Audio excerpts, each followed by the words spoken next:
Changing the ride height of your car is a pretty early modification for a lot of people. This can give you better performance and a lot of times better aesthetics. So we're gonna get rid of some of this wheel gap here on the MK8 Golf R, but we're also gonna make sure that we retain the factory dynamic chassis control. In my opinion, it's too good of a system to just delete it completely out of the car. We're gonna be installing ST adjustable springs. We're probably gonna land right about the 1-inch mark all the way around the car. This is also a good opportunity if you're installing other suspension stuff like the 034 camber plate or ball joints or anything like that, to go ahead and do it all at one time. And big thanks to WD-40 brand for partnering with us on this video. Today we're going to be using Specialist silicone spray to lubricate our adjustment collars for our springs. Now normally in suspension videos I'd be using the Specialist penetrant as well, however this car's only got 4,000 miles, so no penetrant needed. I like to always measure so that I know how much of a drop I'm getting. This also helps because we're adjustable. We can dial it in and make sure we get it the right way. I like to take a piece of masking tape right here on the fender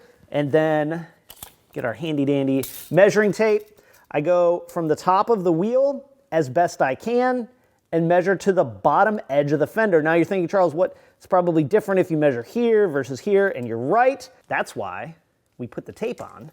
We mark where the edge of our measuring tape is, that way we can get it consistent in the same spot. And right there, it looks like we are 111 millimeters. We'll go ahead and do the same thing in the rear. Also, you wanna make sure that you bounce the suspension up and down, roll the car back and forth a little bit, and to the best of your ability anyway, you're doing this on level ground. 111 millimeters, so we're pretty even front to rear, lowering it about an inch all around. Gonna be what we're going for. Now what's cool about this car is because it has dynamic chassis, we can actually go in the scan tool and measure the ride height. If you go into wheel damping, go into live data, and go into damper path, you can see here it gives you the readings. Now, I don't know exactly where this measurement is taken, but as you see, this is a car all the way on the ground. If I lift the car up, our fronts go to 163 millimeters at full wheel hang. You'll also notice here that we have a ridiculous number for the right rear. That's because there's no ride height sensor in the right rear, so they just use a calculation from the left side. These are the adjustable springs that we're gonna be installing in the car. There is something big time though about these adjustable springs that is definitely worth mentioning. Unlike coilovers, which typically is adjustable very easily while the setup is in the car, these require you to remove them from the car in order to adjust them. There's not room because you're kind of tucked in the wheel well to get this big old tool in and actually rotate the collar. So what that means is before you put it in the car, you need to make sure that everything's set exactly where you want it. What this also means is that we're probably not gonna be able to corner balance the car, which is something I always like to do. It's one negative to these, but you can get lower. You at least have some adjustability anyway over regular low boy springs.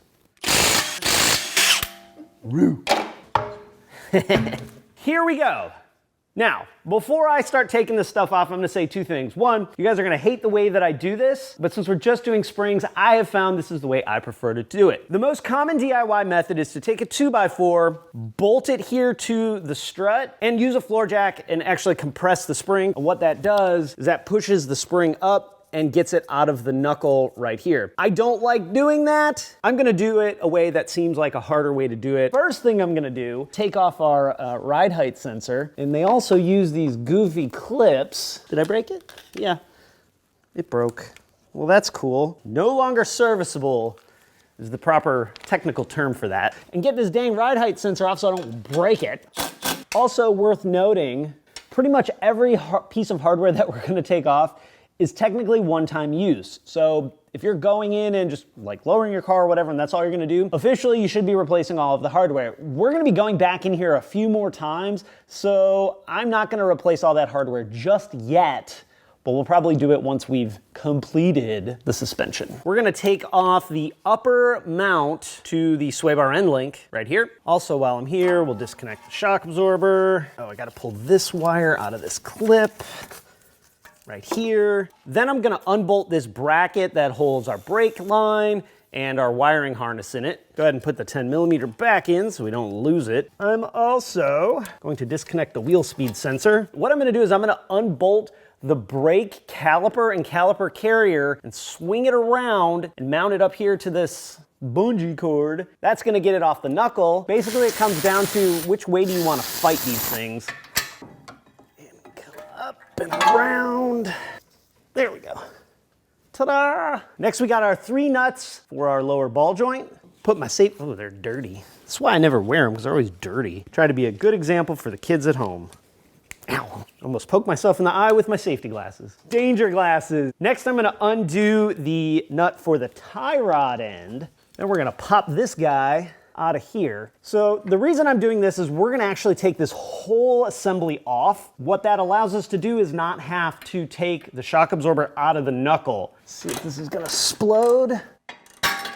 Scared me. You see me jump? Startled me. Next, we're gonna unbolt the axle to get it out of the knuckle. This bolt's really tight, and it's also one-time use and should be replaced. Now, real quick on the axle, when you first take the bolt out, the axle is gonna be much closer to this outer ring. Usually what you can do is take the bolt and just shove it back, and it'll push it back, maybe not all the way, but almost all the way. There are times where these get seized up, and you actually have to press them out. What I usually do is make sure before I start taking the whole unit off that I just push that back and be sure that it slides out so I know that I won't have to fight it while I'm holding this whole unit. We gotta go up top and undo the up top parts. For the top of our shock absorber, we need to just pull back the cowl trim. You don't have to take it all the way off. There's a couple of clips that hold this outer piece on. You can see where the clips are on this piece with where these two like indents are at. Then, if you just lift this up, you see one bolt here, and then there's one here towards the back. Paper or something and roll it up if you want to hold this up. Get your 13 millimeter, take those 3 bolts out. Now this is the final thing technically holding the whole entire shock absorber, knuckle, and brake rotor in. So be careful here. You might need to support this so it doesn't come crashing down. All right, we're unbolted. It did. Ta-da! Okay, now before we get to taking this stuff apart, I want to point something out mega important. If you look right here, you can see there's 2 arrows, one pointing towards me and one pointing that way. These have to go towards the inside, toward the body of the car. Otherwise, you're gonna clock this piece wrong and it's gonna destroy the bearing and make a bunch of noise. There's also this little tab right here. If you follow this tab around to this side, you can see it kind of another little tab. This, when clocked properly and installed in the car, lines up with where the end of the spring is and essentially with where the sway bar end link mounts up. Very important. We gotta compress our spring, because if you don't compress your spring, you're gonna poing this in a very unsafe manner. Once you can wiggle the spring, you have it compressed enough. You don't need to mush it all the way down. Then what we're gonna do is we're gonna take a socket like this. That goes over there. You can see it leaves a gap in the middle so we can get our 7 millimeter on there. I never feel like I'm using this right. Now, if you're just replacing this and it's like old and worn out, zinging it off with an impact is fine, but when you zing it off with an impact, you almost always destroy the shock absorber. 1 nut, 1 strut hat, this piece, there's a bearing inside of there, and we are going to replace the bump stop. That's part of our new kit. So here is our factory stuff. This is the hat that's adjustable for our adjustable spring. If you'll notice, this bearing has this notch cut out of it. And what that does is that clocks it, right? Makes it go right in here where that little notchy guy is that I showed you earlier. The replacement doesn't have it. So rather than smurshing it down on there, we need to trim it, which is pretty easy. You just trim this little rubber bit off like that. There we go. Good enough. So we got that taken care of now. As you can see, this little guy fits nice and neat. That sits on top of it. We need to take our dust boot. Something I will say about these springs, the instructions are pretty good. Gives you a pretty good step-by-step on how they want you to do this stuff. So that's gonna go like that. Here is our spring. This setup goes like that. That's about what you should have looking like. So the way they want you measuring these is really only done without the spring on it. From this shoulder to the edge right there. So that's the measurement you want to take, and you want to make real sure that you're as close to exactly the same as possible left to right. What's nice actually on this one of these little holes right here has a set screw, so you can lock it in place before you put it all together. That way it's not woggling around on you while you're woggling it back together. So I'm gonna just snug this set screw down. It's a 2 millimeter Allen. Don't even put a tool on this, just snug it by hand. Now I mentioned earlier we're going to be using some silicone spray. This is why. You hear how yuck that is, and you can feel like the drag on the collar. You can see once it hits that, silicone slides nice and easy. All right, let's put this thing back together. Compress our spring. A couple of more important things. You retain the pad at the bottom. So we'll put that in place there. Then we'll put our spring-a-ding-ding in. And then this needs to be clocked just like that. Make sure that spring is all the way up against the stop. Now, if this were the type of adjustment that you could make in the car, you'd want to make sure that your lock was facing out so that you could actually make that adjustment. That started, so that's just going to hold it in place. Our knob here is lined up. Keep an eye on this as you rotate it around. Now, before we take our spring compressor off, make sure that top nut is properly tightened. Otherwise, skaboing, it's gonna all come apart and you're gonna be sad. Also, as you take your spring compressor off, make sure that the spring end lines up properly. Ta-da! Double check before you get to the car. Make sure that notch is lined up with the spring end. Next comes probably the worst part, and that's getting this all back in the car. What I have found is if you swing it up at the top and then set the ball joint in the control arm, that gives you enough support to hold it in place while you then tighten the bolts up at the top underneath the cowl trim. An important note, this is the axle end that splines into the wheel bearing on the hub. You need to be really careful and make sure that this actually goes properly in to that wheel bearing. Otherwise, what happens is you end up mushrooming these end pieces. And while you can fix them with a file, it's much easier to just not booger them up in the first place. I've seen a lot of techs mess this up. If you do this to drive the axle back in, be real careful. This is usually how I've seen people mess it up. Next up, you gotta get your top bolts lined up. This can be a little challenging. It's nice if you have someone else to lift it, or if your car's low enough, you just take a floor jack and crank up on it. Now you do have a little bit of movement for the top of the whole assembly. Try and get it lined back up with the witness marks where the top bolts were.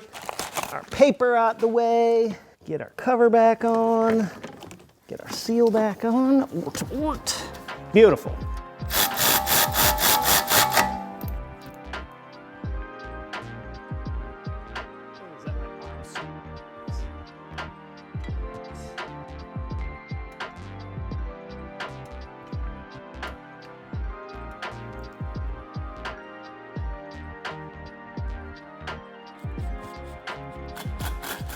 An important note on the axle bolt, you want to make sure that you don't set the car down without the axle bolt in there. That can damage the wheel bearing. Snug it up, then put your wheel on because you're going to need it on the ground to properly torque it. Now it's time to move to the back, and first up we got to get our wheel off, and I actually think doing the back is way easier than doing the front. We also got some aero back here in the back too, two 10mm bolts, and then it's deceiving because this actually has two clips up on the top at the front, just like those front clips that I destroyed. So here's where you can see where the two clips are, here and here. So we're also gonna get our screw jack, or as some people call it, a stiff knee. What do you guys call it? Stiff knee, floor screw jack? I always called it a stiff knee. This side has a level sender on it, the left side in the back. The right side doesn't. So we're gonna be taking these two bolts out of the control arm, this bolt for the sway bar out, and that's gonna let us swing this whole arm down. It's super easy to get the spring out. But an important thing, this bolt here, you don't wanna take out. This is for our suspension adjustment. If you take this out, even if you mark it, it still probably isn't gonna get perfectly back. But if you don't have to mess with this, I like to not mess with this. So don't loosen this one. Before I take this out, important to note, I put a little bit of upward pressure on our screw jack so that this doesn't come slinging down in my face. Then we got two 18s. Let's get our shock absorber unplugged. We are gonna have to take it out because we got new bump stops. If you don't have a screw jack, use a floor jack. And just lower this down. You'll see it start to come out at the top. You can pull your spring-a-ding right on out. Note where the end stop is, because it's gonna have to be clocked the proper way. And then for this setup, we don't use this rubber hat piece. Also, good idea to get this nice and clean up here so there's no dirt or yuck. Here's our adjustulated spring. You're actually not too terribly different. And since we put the front kind of in the middle, we're gonna try and go about the same. So what I'm gonna do, I'm gonna set this to right about 8 millimeters, and that's where we're gonna start. Now before we put this spring in, we have to do our shock absorber. Otherwise, our spring's just gonna be dangling around. There's actually two options for bump stops. There's the smaller hold one and the bigger hold one, and then these two pieces. So you actually stack it up like that, which means we gotta take the wheel liner out. Handful of T25s, just like what every Volkswagen wheelhouse liner since 1842. On the wheel liner and the shock absorber on the right side rear, the charcoal canister is in the way of the bolt for the shock absorber. So you have to take the charcoal canister out of the way in order to access that bolt. It's held in with one bolt at the bottom, and then this clip at the top, you'll need to release the tab. Two 16mm bolts doesn't get much easier than that.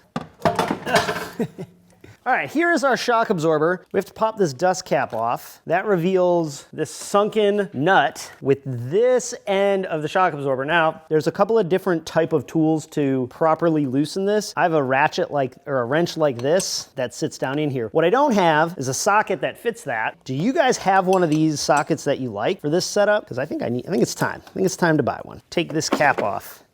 There's your shock absorber. Now, what we need to do is we need to cut this OEM zip tie. That off of there, pull your boot off, this out. Look at this guy, this little metal band, that's pretty cool. Put your boot on, put your bump stops on. You can see this has got a convex and a concave side, so they stack up like that with the black pieces at the top. We're just cramming and fitting. Do we have a, Charles said it's only one-time use hardware counter yet, Eli?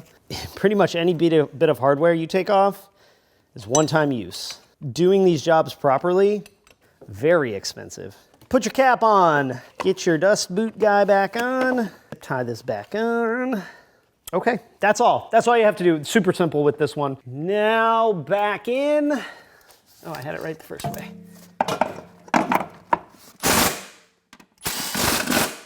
So before you put your spring in, you need to look through here and see where the end stop for the spring is gonna be. In our case, on the back side of right where my finger is. So not here, but here. You need to make sure the bottom of the spring is up against that like rest. We can get our spring, our measurement is already set. Yes, there we go. Just kind of set it like that. That'll hold in place for a second while we get our screw jack. This next part's probably the trickiest part of doing the whole rear, because the rear is pretty easy. And that's just getting all these guys lined up. You're kind of fighting the control arm doing this, you're fighting the up and down, so it can be a little tricky. Be patient here getting it lined up. I'm not gonna lie, that went easier than a lot of them have for me in the past. There we go. Important note too, when you're going to tighten these up, this bolt, and I think this bolt, the car needs to be at ride height when you tighten them down. That's a pretty important thing to make sure that you tighten them down properly. I'm gonna get as close to ride height as I can. Da, da, da, da. Now we're dirt nasty low. Go ahead and get our wheelhouse liner back in. Probably put this back on too. Okay, we gotta put the wheel on, then do the other side. Oh look, you can see the wheel's bent. Bent wheel, track wear of the tire. Okay, let's lower it down and see what it looks like. Oh, it feels like a race car now. Whew, so fast. I was like, skirt, skirt, skirt. No, not at all. What I did was I rolled the car back and forth a couple times, obviously, to let the suspension settle. Now, it is common for the springs to settle even more. 5 to 10 millimeters in general is kind of the rule, but that's not that different. And we were about halfway, so let's measure. We had 110 millimeters in the back. That is definitely lower. And we're at about 79, so about 30 millimeters. So the back I think is actually pretty good. We probably need to come down a couple millimeters. There we go. I'm gonna leave these at this height for now because I don't really want to take that all apart and do that all again. You probably have some questions, and they're probably, Charles, what about headlights? What about adapting dynamic chassis?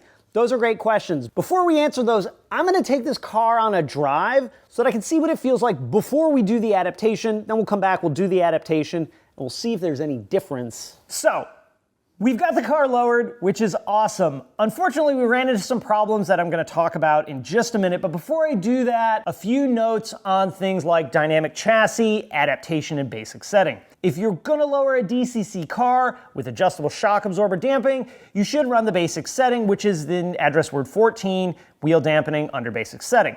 Unfortunately, I couldn't get mine to run. I think it's that issue we were having before we even started with this left front corner, the signal dropping out at full droop. The other thing you want to consider is headlight adjustment. Now, in the repair manual for US cars, there is some discrepancy because it says we have matrix headlights, which we in fact do not. So it gives you two procedures, one just to bump the headlight up, the other one to set it in the basic setting with the scan tool. I'll probably have to address that separately because I want to see what the factory scan tool has you do. In driving the car without doing the basic setting or without adjusting the headlights, it was pretty close. If you're slamming it to the ground, those are going to be more pressing issues. For a subtle drop, you probably get away with not doing anything, which is I think what most of us do. So there's a couple things that I want you guys to take away from this video.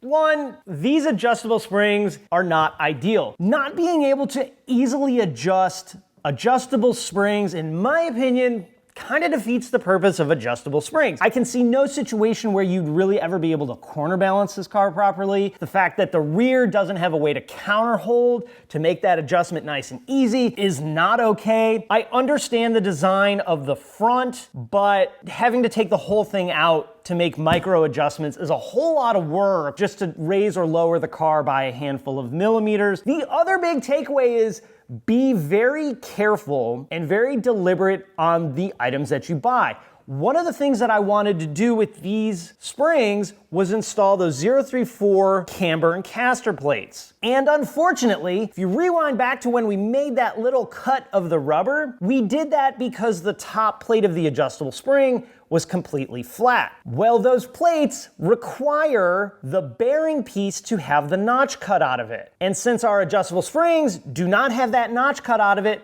our camber plates don't fit. Now, if you look at the pictures on the website of both of those two things, you could very easily put that together. However, that was something that I wasn't thinking about. So while I'm pretty happy with the way the car looks, I gotta say I'm coming out of this video being pretty disappointed, which was ultimately built around running those really wide boy wheels and tires. I'm not trying to tear up my wheels, tear up my tires, which both were expensive. The other thing is, it doesn't matter, all the WD-40 in the world is not gonna make up for a design that is incompletely thought out, I guess is a better way to say it. With that, we're out. Oh yeah, links to everything down in the description. Now I can say with that, I'm out. Have an awesome day, and I'll talk to you again next time.